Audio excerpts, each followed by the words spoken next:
This episode is brought to you by Progressive, where drivers who save by switching save nearly $750 on average. Quote now at Progressive.com. Progressive Casualty Insurance Company and affiliates, national average 12-month savings of $744 by new customers surveyed who saved with Progressive between June 2022 and May 2023. Potential savings will vary.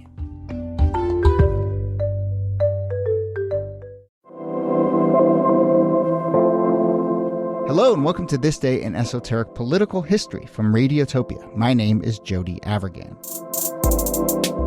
This day, September 1838, Frederick Douglass, who was born an enslaved man, escapes from Maryland to New York, disguised as a sailor.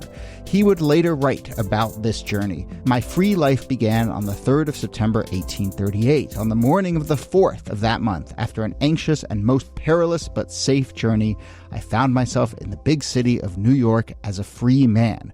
One more added to the mighty throng, which, like the confused waves of the troubled sea, surged to and fro between the lofty walls of Broadway.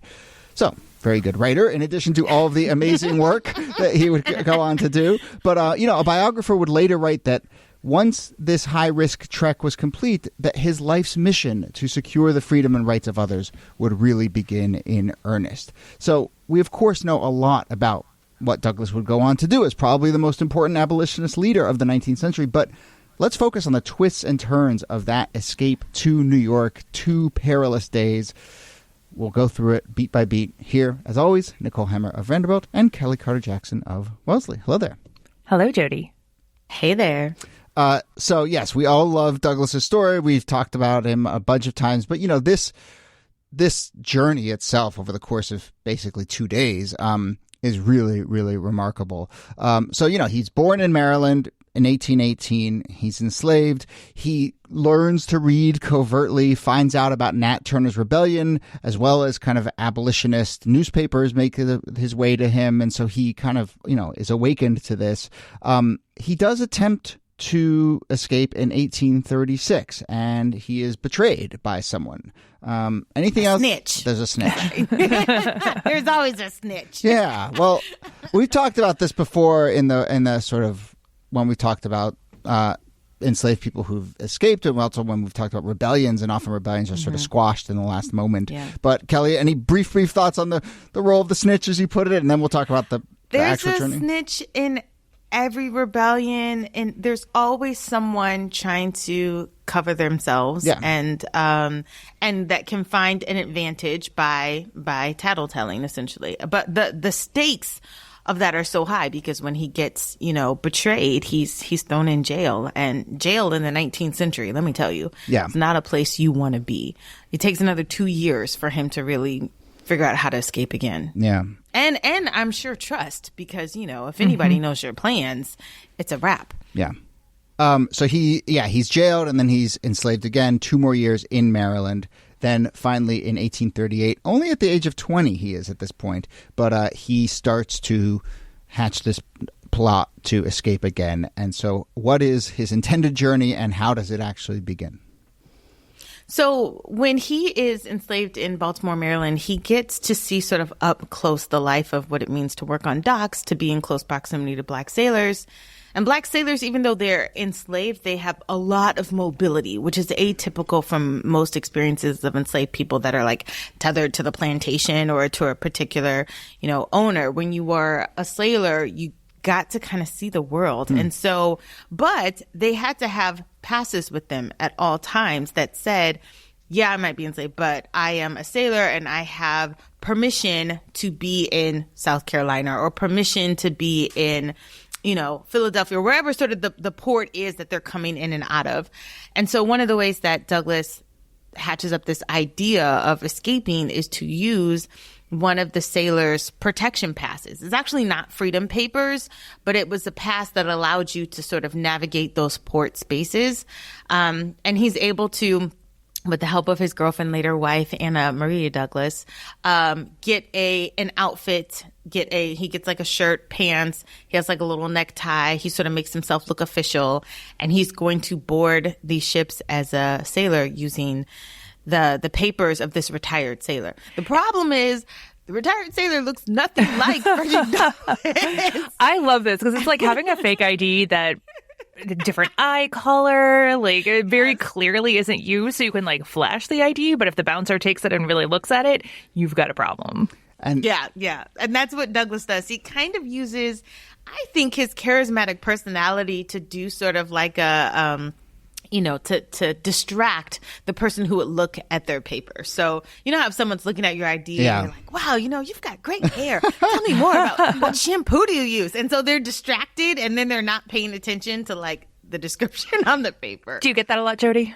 What? The shampoo question? Yeah, right, exactly. But the person who he's trying to distract here, I mean, he really writes about how like so much of this plot hinges literally on it's a train conductor, right? When he's trying to go from Baltimore to Philadelphia, it's on a train, and it's really one train conductor. How closely is this person going to look at his papers and look at, the physical description and so forth? And so, yeah, he basically says, like, if he'd looked a little more closely, this probably would have been foiled.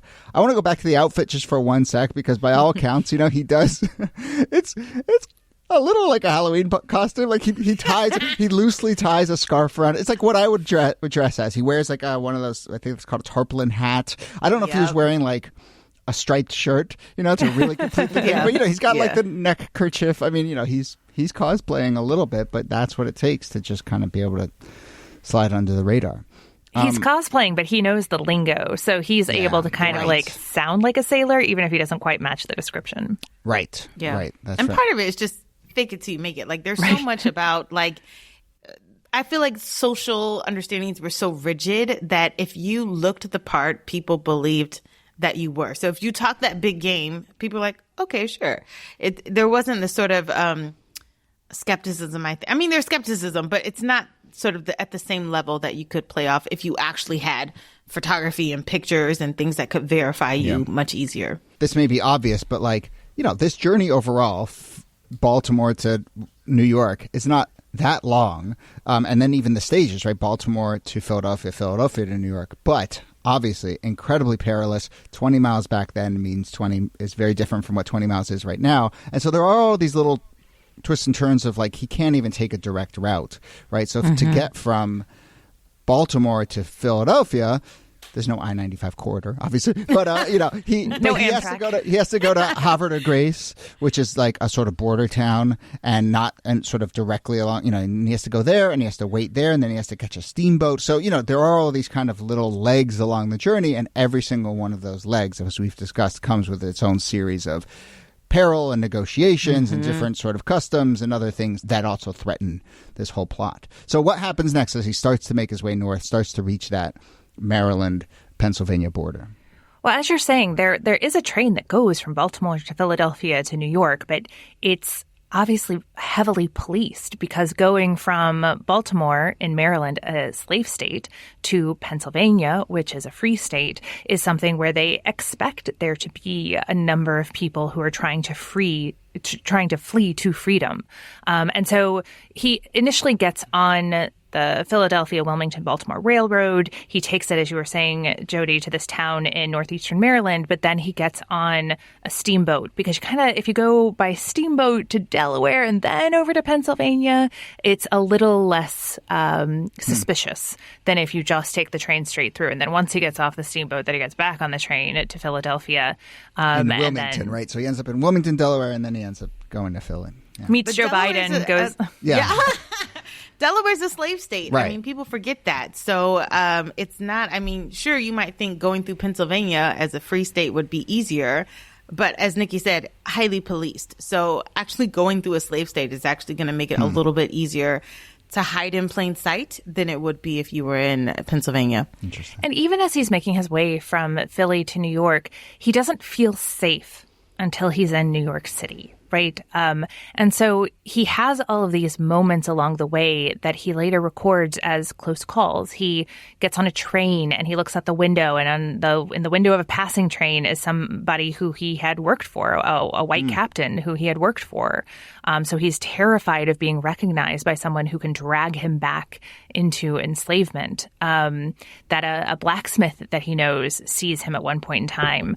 And he even says, like, I know some of these people recognize me, but I just think that they, in their heart, just didn't have it in them to betray me. And you could just imagine how oh my gosh, yeah. anxious that journey is, because you run into the wrong person and your chance at freedom is thwarted. And he'd already had a chance at freedom thwarted.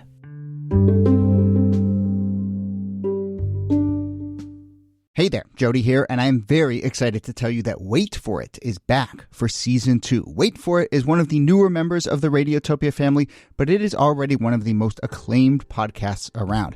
If I took the time to list every award and best of list that it has been on, we'd run out of time. So I'll just tell you that Wait For It is hosted by Ronald Young Jr. And by the way, Wait is W-E-I-G-H-T. And it tells not only his story, but the stories of all types of folks, fat and straight-sized, who can't seem to keep weight off their minds. This season features stories about grief, fat camp, air travel, as well as conversations with brilliant people like Martinez Evans and Aubrey Gordon of Maintenance Phase. The new season of Wait For It. It's audio storytelling at its very finest, and it launches September 5th. Congratulations to Ronald and the team, and congratulations to all of us for having a new season of Wait For It wherever we get our podcasts.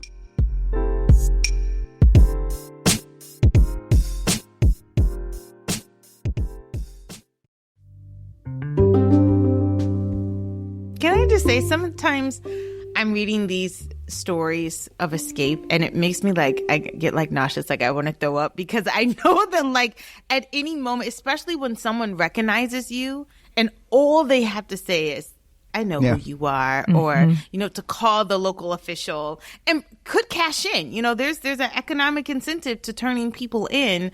And people don't do that. Those close calls are always the ones that just terrify me the most, because you could get so close. You could actually get to the free state and it could all be undone with one person that calls you by your name. Yeah. But to that, and we've talked about this a lot on this show, but I think it's just such a reminder of the like very small social texture that is negotiated in real time by real people at, you know, every single moment. So it's not like, you know, people are sitting there thinking at some sort of huge level about their sort of moral stance on slavery or whatever. But it's like a lot of times it's like, okay, I lock eyes with this person. This person could turn me in, but then that has all these other cascading effects. Or in this moment, and so, you know, when Douglass says, I could tell that in their hearts they knew who I was, but...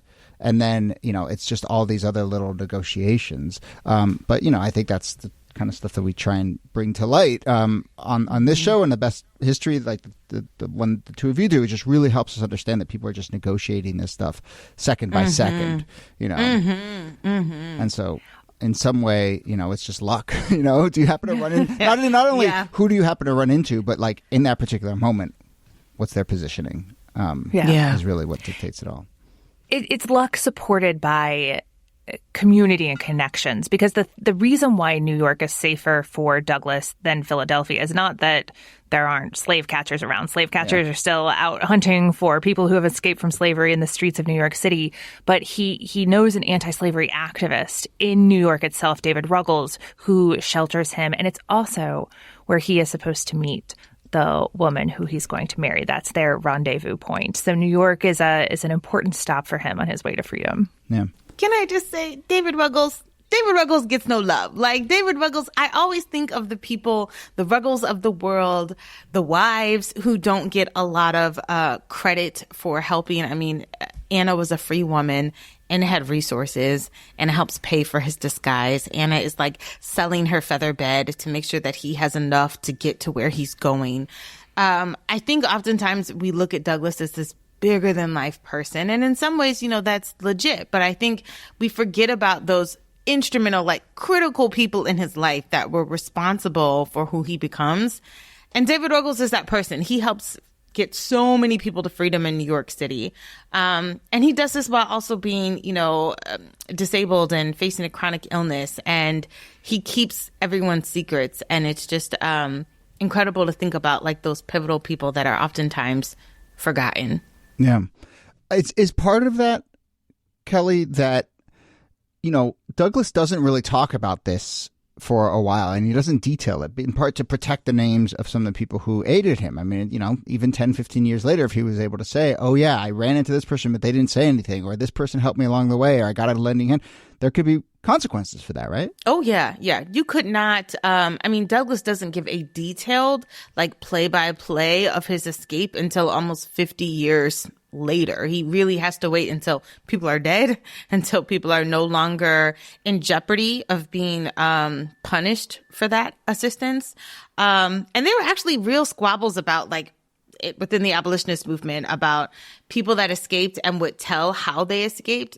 You could get beat up for that. People were like, no, don't say anything. We're not going to give names. Don't publish this. Don't make this public knowledge, because then it would essentially sabotage anyone else's opportunity, to use that same path or method. If you publish the Underground Railroad after you've crossed through it, you're basically dynamiting it behind you.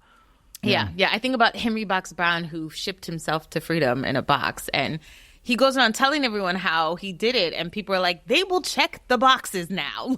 Thanks. It's not helpful. So, yeah, secrecy was paramount. Yeah.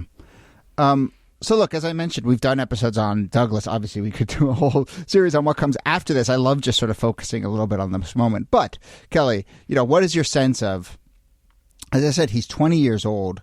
He's coming to New York. He knows some people there. There's a community of people there who are there to sort of support and help people who are escaping slavery. But how does he then, and how quickly does he become Frederick Douglass?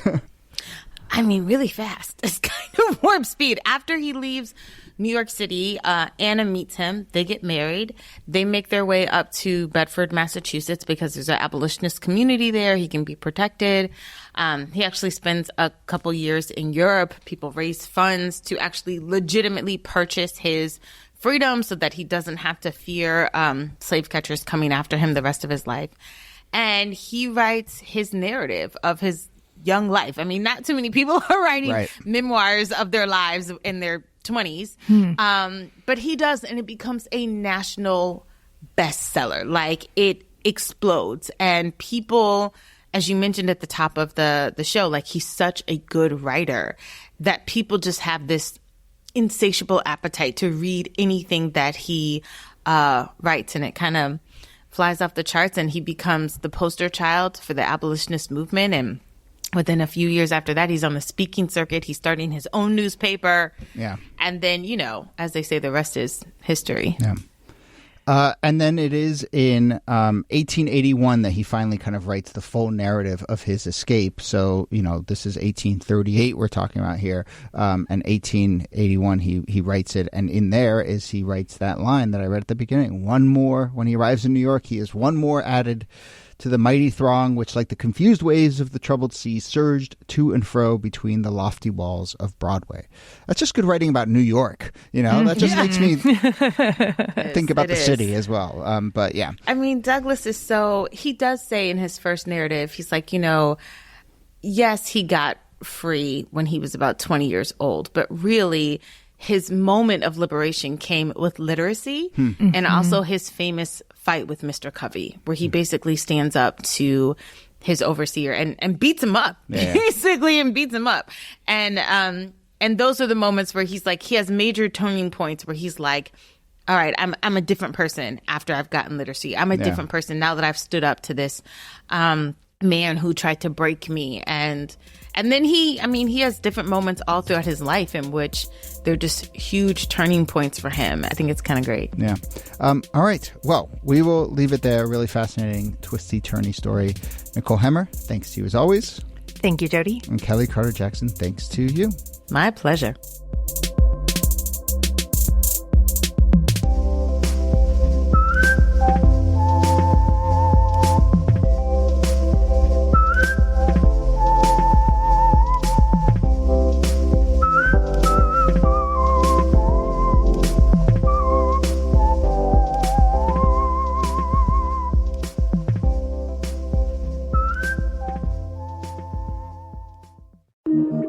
Radiotopia.